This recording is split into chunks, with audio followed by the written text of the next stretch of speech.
আজকে জাতীয় কংগ্রেসের পক্ষ থেকে গোলাপবাগে মোড়ে আমরা পথ অবরোধ করলাম। কেন? বহুদিন যাবৎ মাসের পর মাস ধরে মমতা ব্যানার্জির উন্নয়নের যে জল, সেই জল আজকে রাস্তায় সুইমিং পুলে পরিণত হয়েছে। সেই সুইমিং পুলের জল, নোংরা জল আজকে সাধারণ মানুষকে নাভিশ্বাস তুলেছে। বাচ্চা বড় 8 থেকে 80 কেউ রাস্তা দিয়ে যাওয়া আসা করতে পারছে না। সামনে medical college, hospital, university, school, মন্দির, মসজিদ এত কিছু আছে, কিন্তু এই জলকে নিকাশি করতে পারছে না অপদার্থ এই বর্ধমান পৌরসভা আধিকারিক যারা আছে।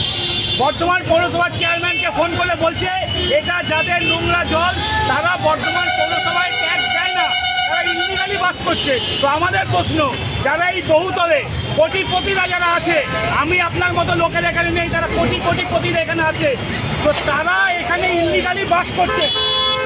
তো ইলিগালি যদি বাস করেন, তারা ট্যাক্স না দেন, তাদের জল সাধারণ মানুষ যারা পুরনো বাসিন্দা, যারা ব্যবসাদার, খেটে খাওয়া লোক, তারা কেন ভোগ করবে? কেন এখানে একটা ইয়াং ছেলে কেন বাইকিংয়ে পড়ে যাবে?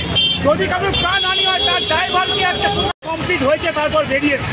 এটাও শুনে রাখুন, পৌরসভার চেয়ারম্যান যদি কাজ শুরু না করে, যেমন প্রতিশ্রুতি দিয়েছেন, আবার কাল বাদ পরশু আমরা আবার অবরোধ করবো।